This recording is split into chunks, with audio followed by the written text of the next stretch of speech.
Hello everyone, welcome to my new video. I hope सब अच्छे होंगे और मैं भी अच्छी हूँ। कैसी चल रही है आप लोगों की तैयारी? आई होप आप लोग जो है मन लगा के पढ़ रहे होंगे और मेरी जो तैयारी है वो भी ठीक चल रही है। तो अभी बज रहे हैं शाम के 4 और पढ़ने के लिए बैठी हूँ।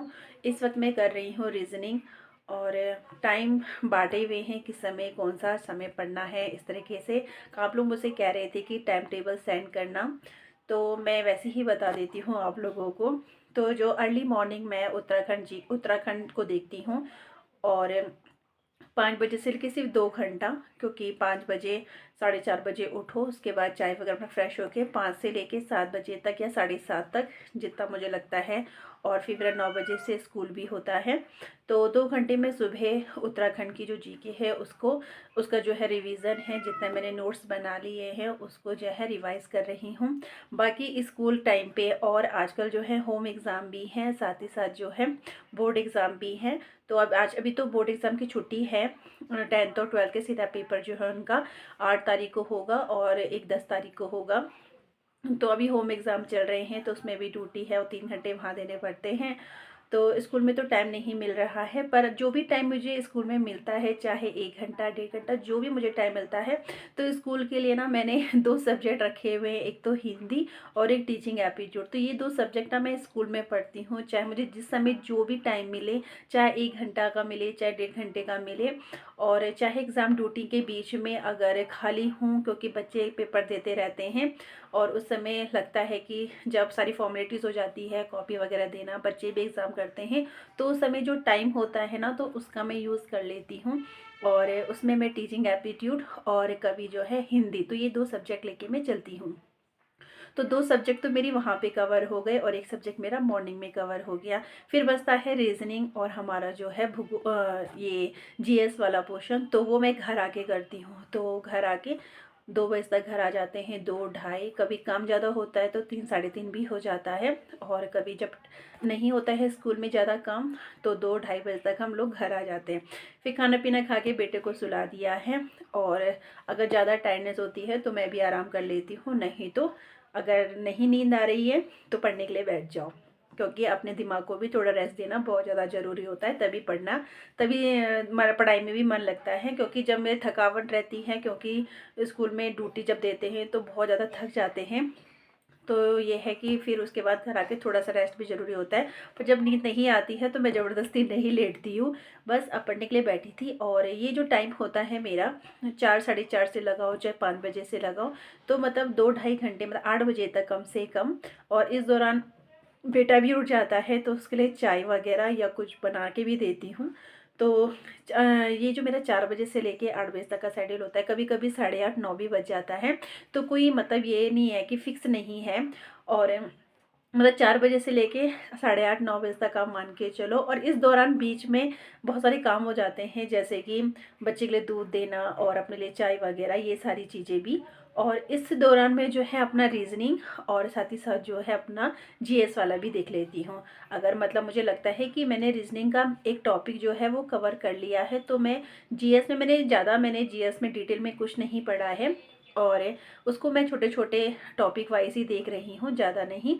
और उसके लिए भी मैं 1 घंटा वैसे ही निकाल रही हूँ। तो इस तरीके से ना पांचों सब्जेक्ट को लेके चल रही हूँ, और ये है तब ऐसा लग रहा है कि सारी चीज़ें साथ में चल रही हैं। तो इस तरीके से मैंने टाइम टेबल कर रखा है। और मान लिया कभी ये है कि रीजनिंग अभी नहीं हो रही तो मैं मॉर्निंग में रीजनिंग कर लेती हूँ। तो इस तरीके से अपने टाइम को मैंने दे रखा है हर एक सब्जेक्ट के लिए।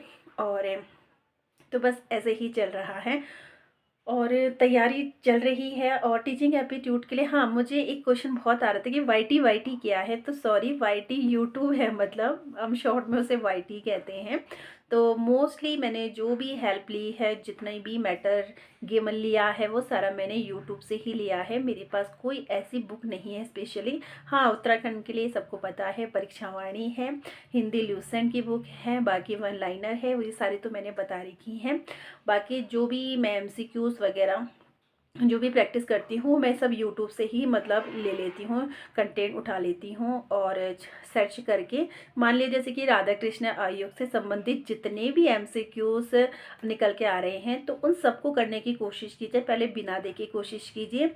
और फिर जो नहीं आ रहा है आप वहाँ पे मार्क भी कर सकते हैं कितने मार्क्स मेरे आ रहे हैं, ताकि आपको ये लगे कि इस टॉपिक पे मेरे इतनी अच्छी पकड़ हो चुकी है। तो मैं ऐसा ही मतलब करती हूँ। और जैसे एग्ज़ाम टाइम पे ड्यूटी रहती है तो मैं एमसीक्यूज़ वाली सीरीज़ निकाल के आराम से अपना पढ़ती हूँ और ये की कोशिश करती हूँ। तो इस तरीके से अपने समय को बचा के और हर एक सब्जेक्ट को देती हूँ, क्योंकि मेरे पास कोई पर्टिकुलर टाइम नहीं है कि मैं पूरे दिन भर में एक पर्टिकुलर बैठे रहूँ, क्योंकि नहीं है टाइम। 9 बजे से लेके मतलब आप 3 या 4 बजे तक लेके चलो बिज़ी ही बिज़ी हैं। और उस दौरान अगर बिल्कुल भी ना पढ़ें तो घर आके तो फिर ये है कि थोड़े ही टाइम रहता है और उतने में इतने सारे सब्जेक्ट नहीं हो पाएंगे। और रही लेट नाइट पढ़ने की बात तो सॉरी मैं वो नहीं पढ़ पाती हूँ, क्योंकि बहुत ज़्यादा टायर्डनेस हो जाती है। फिर खाना वगैरह बनाओ, फिर बच्चे को भी देखना होता है, उसके लिए भी समय देना होता है। तो बस इस तरीके से जो है अपना स्टडी रूटीन बना रखा है। और ये रूटीन हमेशा एक जैसा नहीं होता है, इसमें उतार चढ़ाव आते रहते हैं, क्योंकि कभी ये होता है कि तबीयत खराब हो गई, बहुत सारी चीज़ें आती रहती हैं इस बीच में। तो ये है कि फिर भी हमें हर एक सब्जेक्ट को अपनी जो पढ़ाई है उसको कंटिन्यूसली रखना ही रखना है, ब्रेक नहीं करना है। तो बस पढ़ाई को निरंतर करते रहना है। और तो इस तरीके से मेरा शेड्यूल है। और अब देखते हैं एग्ज़ाम में क्या होगा। और साथ ही साथ जो है सुनने में आ रहा है कि मुझे एक कमेंट आया था कि स्क्रीनिंग हट रहा है, तो इसके ऊपर आप क्या ही बोले, तो उसको ज़्यादा उसे छोड़ ही दो। तो बस मैं इतना ही कहूँगी, जो स्क्रीनिंग का पेपर है वो इस वाले एग्ज़ाम में होगा। और आने वाली जो एग्ज़ाम आने वाली जो भी भर्ती निकलती है लेक्चरर की दोबारा से, तो उसके लिए स्क्रीनिंग हट सकता है। तो फ़िलहाल आप लोग स्क्रीनिंग की तैयारी करते रहिए। तो इस वाले एग्ज़ाम से स्क्रीनिंग नहीं हट रहा है।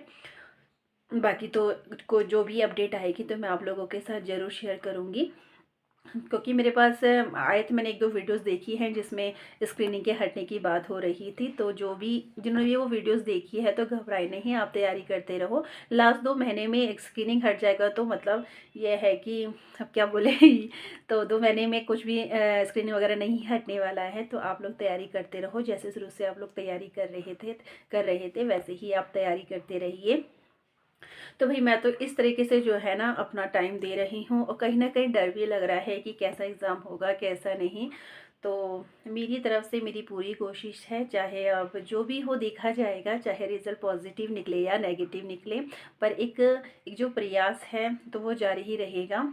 और जैसे मैं ये टॉपिक आ ही गया है, तो जैसे स्क्रीनिंग के हटने की बात हो रही थी और उसमें उन्होंने कहा है कि एक सब्जेक्ट की विशेषज्ञ मिलेंगे, तो मैं यही कहना चाहूँगी, अगर स्क्रीनिंग की तैयारी करते हुए हम लोगों ने बहुत सारी चीज़ें सीखी हैं, हमने जीएस पढ़ा है, उत्तराखंड पढ़ा है, तो इसमें जो है एक शिक्षक को मतलब ऑलराउंडर होना चाहिए, उसे सारे सब्जेक्टों की जानकारी होनी चाहिए। हम इतनी तो नहीं बोल रहे कि हम हर एक सब्जेक्ट में विशेषज्ञ बन जाएंगे, हम अपने ही सब्जेक्ट के जो है मास्टर रहेंगे, पर लेकिन हमें जो हमारा उत्तराखंड है, हम यहाँ पे जॉब कर रहे हैं, अगर हमें उसके बारे में नहीं पता है एक टीचर को, तो क्या फ़ायदा। अगर बच्चे ने हमसे कोई क्वेश्चंस पूछ लिया उससे रिलेटेड, तो हम क्या जवाब देंगे। तो मैं यही कहना चाहूँगी, स्क्रीनिंग तो बिल्कुल नहीं हटना चाहिए, क्योंकि स्क्रीनिंग में हम इतनी सारी चीज़ों को पढ़ रहे हैं, उत्तराखंड पढ़ रहे हैं, जीएस पढ़ रहे हैं, कहीं ना कहीं हमारे नॉलेज जो है वो बहुत ही विस्तार हो रहा है उसका। और एक अपने सब्जेक्ट के साथ साथ हमें जो है और सब्जेक्ट की जानकारी भी हो रही है। और कहीं ना कहीं एक बच्चे में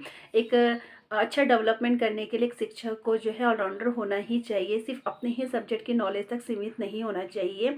मैं तो यही कहूँगी। बाकी जो बोल रहे हैं कि स्क्रीनिंग हटना चाहिए, नहीं तो क्या है हमें अच्छे विशेषज्ञ नहीं मिलेंगे, तो इतनी चिंता हम लोगों की सरकार को कब से होने लग गई। तो ये कहीं ना कहीं कुछ संशय पैदा करता है कि कुछ ना कुछ तो बात है या दाल काली है, कुछ तो गड़बड़ी है, जो हमारे फेवर में इतना सोच रहे हैं कि स्क्रीनिंग हटा के जो है आप लोग जो है सिर्फ मेन सब्जेक्ट निकालोगे। तो अब वो तो वही जाने कि उनके इसके पीछे की मंशा कौन सी है। बाकी रही विशेषज्ञ मिलने ना मिलने की बात, तो ये है कि विशेषज्ञ तो ऐसे भी मिल जाएंगे और स्क्रीनिंग पास करके भी मिल जाएंगे। हर कोई अपने सब्जेक्ट में अच्छा होता ही होता है। वही रही स्क्रीनिंग की बात, तो ये है कि यहाँ पे हमारे जो ज्ञान का है विस्तार ही हो रहा है, इसमें कहीं भी लॉस नहीं है। तो बाकी जो है हम तैयारी कर रहे हैं, और जो ये सोच रहे स्क्रीनिंग हटेगा तो अभी नहीं हटेगा। तो बस जो आप लोग तैयारी करते रहिए और अच्छे से तैयारी करिए। और क्या कहूँ मैं, बस ज़्यादा कुछ नहीं कहते हैं, वीडियो ज़्यादा लंबी हो गई है। तो फिर मिलते हैं आपसे नेक्स्ट वीडियो में। Bye bye to everyone.